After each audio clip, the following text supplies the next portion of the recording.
Bonjour à tous, bienvenue dans les coulisses du Grand Lyon. Mon invité du jour est la présidente du GIE Orpi Lyon. Karine Giraud, bonjour. Bonjour. Orpi, c'est 60 ans bientôt d'existence. On connaît tous sur le marché immobilier, vous représentez au niveau national des dizaines de milliers de transactions immobilières. Mais alors, si on prend une loupe et qu'on regarde sur Lyon, sur le Rhône, Orpi, en termes de chiffres, qu'est-ce que ça représente? Alors, en termes de chiffres, déjà, je vais vous donner des bonnes nouvelles puisqu'en 2025, nous sommes sur des notes très positives du marché immobilier avec une augmentation significative du nombre de biens à vendre puisqu'on est en hausse de 17% depuis le début de l'année. Et cela se concrétise dans nos chiffres puisque l'on revient à un niveau de vente qui correspond à la fin de 2022, donc à peu près avant les turbulences que l'on a connues. D'accord, pour être bien précis, plus 17%, c'est par rapport à la même période l'an dernier, par rapport au dernier mois de Oui, 2024? c'est en année glissante, donc sur les 12 derniers mois. D'accord. Et combien de professionnels dans le département? Alors, sur le GIE de Lyon qui court du nord du Rhône, c'est-à-dire de Villefranche, Mhm. au sud, le Nord-Isère, donc Vienne, Morestel, Bourgoin, et en débordant un peu sur l'Ain, nous sommes 65 agences, dont 21 points de vente uniquement sur Lyon. D'accord. Et donc, comme je le disais, des milliers de clients accompagnés chaque année, avec au bout Exactement. des transactions, mais des transactions qui, on le sait, sont de plus en plus difficiles. Alors, il y a eu la période du Covid, et puis aujourd'hui, cette fameuse crise de l'immobilier dont on parle souvent, on a cru à des relances, et c'était un peu la petite musique, hein. On se disait, à la rentrée, ça ira mieux. Et puis les rentrées passent, et puis ça ne va pas mieux. Est-ce qu'aujourd'hui, on voit le bout du tunnel enfin? Alors, c'est difficile de répondre à cette question parce qu'on est toujours un petit peu à la merci des aléas économiques et politiques, notamment. En tout cas, depuis le début de l'année, l'atmosphère est très positive. Les acquéreurs sont là, les vendeurs sont là également. Sur les mois de janvier et de février, il y a eu une très forte activité. Et ça pouvait laisser supposer qu'on puisse avancer vers des jours meilleurs. Mhm. Et mars, les annonces politiques de M. Trump nous ont un petit peu ralenti et on se rend compte que les acquéreurs, dès qu'il y a éventuellement des notes discordantes qui peuvent les inquiéter, se retirent. Même à l'autre bout de la planète, ça peut avoir une incidence sur je veux acheter un appartement à Charbonnières-les-Bains. Ah bah, Donald Trump a un impact là-dessus. alors, est-ce que c'est lui ou pas? C'est Hmm. difficile de le dire. En tout cas, dès qu'il y a des notes un peu plus négatives qui se propagent sur les ondes, si ce n'est pas la bonne musique, les acquéreurs ont cette capacité à se retirer et à suspendre leur projet très rapidement. Donc, ça maintient, en tout cas, ça participe à maintenir des prix qui soient vraiment ajustés au niveau des prix de vente. D'accord. Ça, c'est vraiment nécessaire parce que les acquéreurs ne s'engagent pas à n'importe quel prix. Alors, vous, en tant que représentante du GIE Orpi Lyon, vous devez avoir des contacts avec vos homologues de différentes régions en France. Est-ce que c'est une situation qui est finalement un peu homogène au niveau national? Ou est-ce que dans les métropoles, est-ce que dans les campagnes, ça tire vers le haut? Alors, vous faites bien de le souligner, puisqu'effectivement, il y a une assez grande hétérogénéité que l'on retrouve tant sur Lyon qu'au niveau national. Et ce que l'on remarque, c'est que comme souvent, Lyon est le cœur du réacteur, c'est-à-dire que c'est là que ça redémarre en premier, et notamment à Lyon 6e.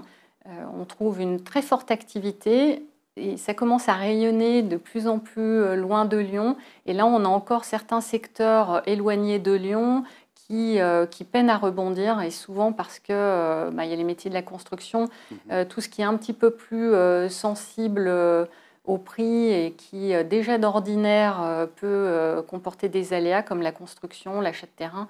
Là, c'est compliqué. Donc ces agences qui étaient spécialisées sur ces domaines-là, c'est un peu plus dur pour elles encore. Et alors, est-ce que l'État, est-ce que les collectivités jouent pleinement leur rôle pour la relance qu'on espère tous?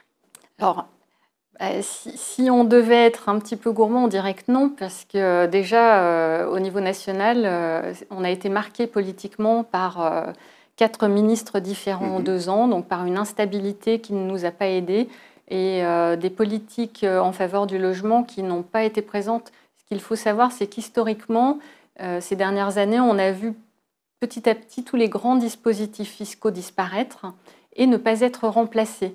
Donc aujourd'hui, il y a le PTZ qui s'ouvre un petit peu, qui peut ouvrir une voie pour les notamment primo-accédants. Ça reste très faible. Et à côté de ça, on a des nouveautés fiscales, une liberté pour les collectivités territoriales d'augmenter leurs primes sur ce que l'on appelle vulgairement les frais de notaire, qui, sur tout le territoire, peuvent augmenter. Et là, sur le Rhône, la métropole, en avril et mai, on va connaître une augmentation de 0,5% du prix de vente. Donc, ce n'est pas de nature à favoriser l'immobilier. Mais enfin, maintenant, c'est notre nouvelle donne, donc il faut avancer malgré ça. Vous avez évoqué le PTZ de prêt à taux zéro qui a fait peau neuve depuis quelques semaines, depuis le 1er avril.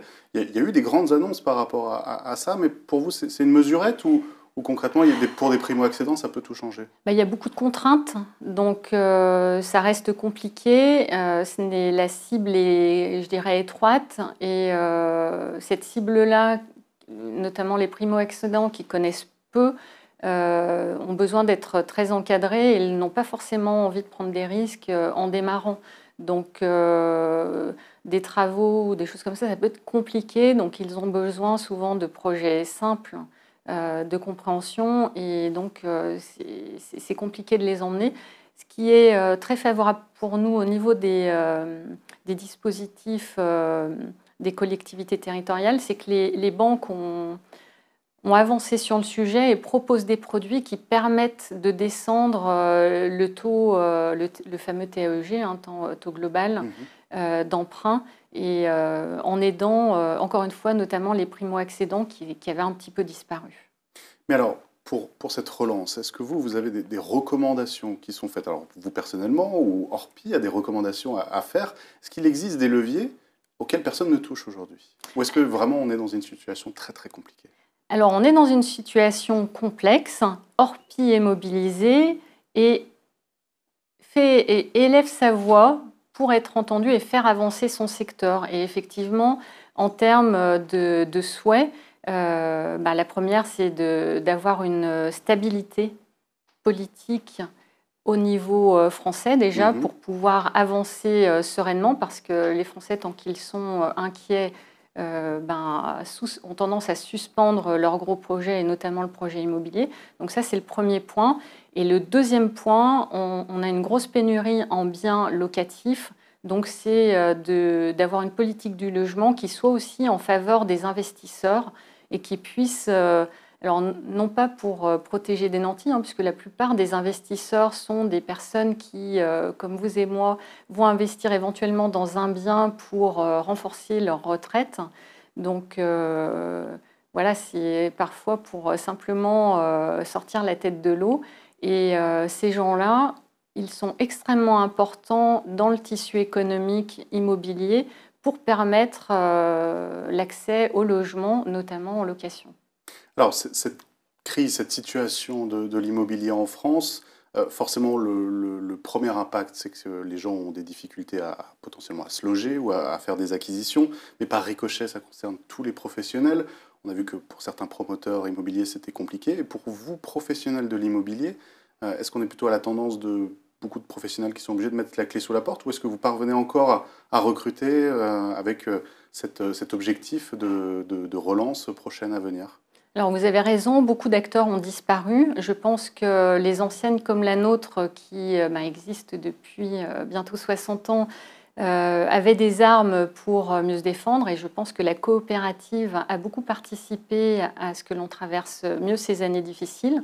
Et aujourd'hui, nous sommes pleinement mobilisés, et effectivement, depuis 6 mois, les jeunes et des moins jeunes ont retrouvé l'immobilier attrayant et reviennent gonfler nos troupes. Donc c'est très satisfaisant, et j'espère que ça va se poursuivre tout au long de l'année 2025. Parce que les métiers de l'immobilier ont toujours été très attrayants, mais il y a eu comme ça des années de vache maigre ces derniers temps où les gens s'étaient dit que c'était fini, que ce n'était pas un métier d'avenir, ou en tout cas d'avenir à court terme, et s'en étaient détournés. Bah, quand en 2023-2024, on a connu 50% de baisse de ventes immobilières, forcément, ça a été insuffisant pour un certain nombre d'acteurs pour survivre. Donc tant en termes d'agences qu'en termes d'individus, soit au sein des agences, soit au sein des mandataires, puisque les raisons ont été les gens seuls. C'est très difficile de faire face à ce genre d'événement. Donc oui, on a perdu beaucoup d'acteurs. Et alors, avec ce 60e anniversaire qui arrive, ça va être difficile pour nous de vous faire le cadeau que vous souhaitez, mais quand vous allez souffler la bougie, quel est le vœu que vous pouvez faire pour ce marché immobilier? Eh bien, que cela reparte de façon plus égalitaire et plus homogène, peut-être pour tous, parce que finalement, c'est ce qui nous permet, quand c'est gagnant-gagnant, de tous sortir notre épingle du jeu. Merci Karine Giraud, Je vous en prie, merci à présidente vous. du GIE Orpi Lyon. Et moi, je vous dis à bientôt pour un nouvel invité des coulisses du Grand Lyon.